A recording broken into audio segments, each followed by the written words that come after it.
नमस्कार साथियों Uttar Pradesh police board है जो 2022 में बहुत सारी वैकेंसी लेकर आया है।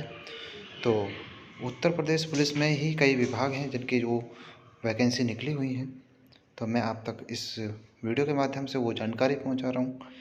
मुझे लगता है कि आपके लिए वह योग्य होगी। अगर आप इस भर्ती के योग्य हैं तो आप इस फॉर्म को भर के आप अपनी तैयारी करके अच्छी नौकरी प्राप्त कर सकते हैं सरकारी। इस वीडियो में आपके लिए जो जानकारी दी गई है आप उसे देखें और आप वीडियो की क्वालिटी बढ़ा लें ताकि आपको पीडीएफ अच्छी तरह से दिखाई दे, तो आप जान सकते हैं इस वीडियो में भर्ती की पूरी जानकारी। साथ ही आप हमारे यूट्यूब चैनल डोलचा अकेडमी को सब्सक्राइब कर लें। मैं पंकज यादव आपके लिए हर भर्ती से संबंधित अपडेट आपके पास लेके आता रहता हूँ।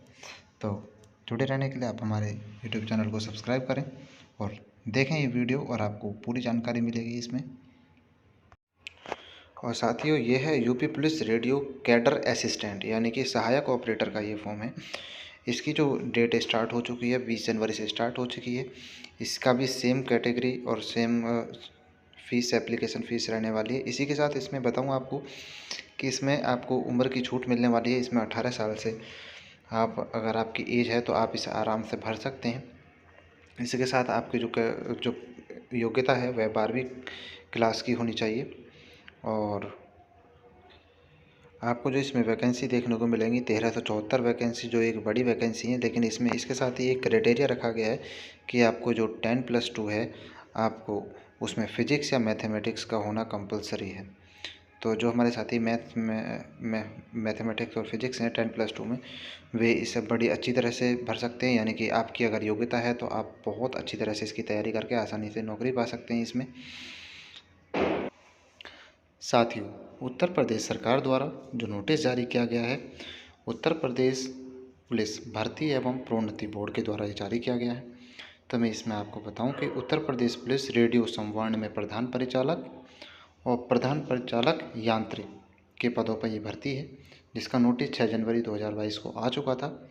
और इसके अब आवेदन के बारे में आपको बताने वाले हैं कि इसमें जो वैकेंसी रहने वाली है, जैसा आप देख रहे हैं यहाँ पे 828 इसमें वैकेंसी हैं जो वे संवर्ण में प्रधान परिचालक की हैं। और इसके साथ में जो 108 वैकेंसी हैं वो प्रधान परिचालक की वैकेंसी रहने वाली है। इसी के साथ आपने इसमें अगर आप जानेंगे तो आपको पता लगेगा कि कैटेगरी वाइज किस तरह से वैकेंसी को डिवाइड किया गया है। और जो हमारे स्वतंत्रता सेनानी, भूतपूर्व सैनिक और महिलाएं हैं उनकी वैकेंसी के बारे में, महिलाओं की वैकेंसी 186 रखी गई है। इसी के साथ मैं आपको आगे बताऊं कि जो महिलाएं हैं उनके लिए 20% की इसमें छूट दी गई है आरक्षण में। जो मेन पॉइंट है हम केवल उन्हीं पर बात करने वाले हैं, वरना वीडियो बहुत बड़ा हो जाएगा। मैं आपको बताऊं इसमें जो बताया गया है कि ऑनलाइन आवेदन की जो समय सारणी है उसमें पंजीकरण आवेदन जो आरंभ होने की तिथि है यानी कि 20 जनवरी, यानी कि अब इस समय चल रहे हुए हैं फॉर्म। और पंजीकरण की जो अंतिम तारीख है वो 28 फरवरी, यानी कि 1 महीना 8 दिन का आपको समय मिलता है। और आवेदन का जो शुल्क रहने वाला है वो भी आपको 28 तारीख तक जमा करना है। और जो फाइनल सबमिट होगा इसका वह भी आपको 28 तारीख तक जमा करना है। 400 रुपये इसकी फ़ीस रहने वाली है। और आगे चलते हैं, जो इम्पोर्टेंट पॉइंट है हम उनके बारे में बात कर लेते हैं। अब जो इसमें शैक्षिक अर्हता चाहिए वो कौन हमारे अभ्यर्थी हैं जो इसके लिए योग्य हैं, जो भारत की विधि द्वारा स्थापित बोर्ड से इलेक्ट्रॉनिक टेलीकम्युनिकेशन, ठीक है, या कंप्यूटर साइंस, इनसे यानी कि ITI या फिर 3 साल का कोई डिप्लोमा कोर्स किया है, जो सरकार द्वारा उसके समक्ष मान्यता प्राप्त समीक्षा उत्तीर्ण हो, तो वे हमारे साथी इसे भर सकते हैं। और इसी के साथ भी और भी जानकारी है।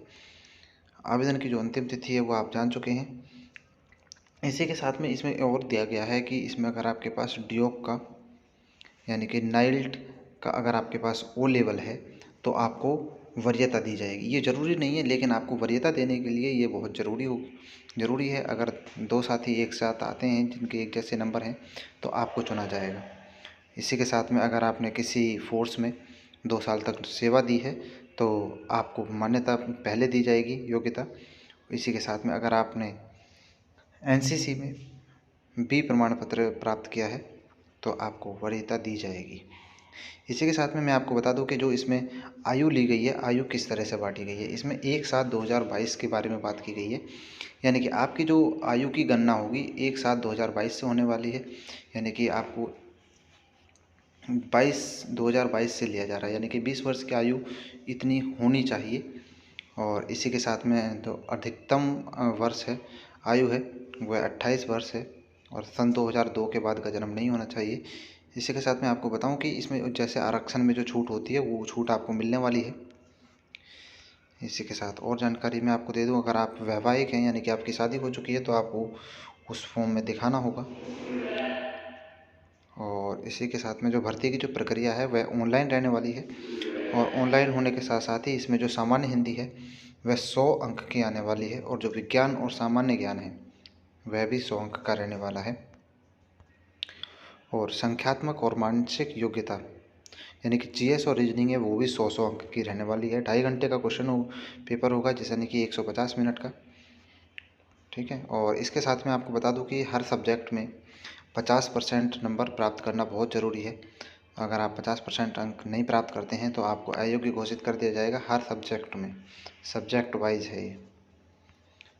और इसी के साथ में आपको मैं आगे की जानकारी दूँ कि आपके पास वो जो ऊंचाई है, अब हाइट अगर देखी जाए तो हाइट होनी चाहिए आपकी, अगर आप ओबीसी या जनरल से हैं तो 168, SC ST से हैं तो आपको 160। और इसी के साथ में आपका जो सीना है वो सभी जानते हैं कि 80 के लगभग होना चाहिए, और फुलाव 5 सेंटीमीटर होना चाहिए। महिलाओं की जो हाइट है 152 सेंटीमीटर रहने वाली है, जो ओबीसी और जनरल वाली हैं। इसी के साथ में जो SC ST वाली हैं उनकी 147 रहने वाली है, और वज़न 40 किलो। इसी के साथ मैं आपको जल्दी जल्दी इसकी जानकारी दे दूं कि इसमें जो शारीरिक दक्षता परीक्षा रहने वाली है वह 4.8 किलोमीटर यानी कि 4800 मीटर रहने वाली है, और वह 28 मिनट में पूरी करनी होगी। और महिलाओं के लिए 2400 मीटर रहने वाली है, वह 16 मिनट में पूरी करनी होगी। ये इस तरह के इसके रिजल्ट हैं। अगर आप अच्छी तरह से जानें तो मैं इसमें बता चुका हूँ अधिकतम बातें। ऑनलाइन पेपर रहने वाला है, 50% पास करना होगा, और अगर आप इसके योग्य हैं तो आप इस फॉर्म को भरें, और ये बहुत अच्छा मौका है। मैं नहीं मानता कि ये छूटना चाहिए मौका। जो हमारे साथी योग्य हैं वे इस फॉर्म को फिल करें। बाकी इस नोटिस को मैं पढ़ चुका हूँ, इसमें हमारी समझने के लिए सिर्फ इतना ही है। और आगे बात करते हैं।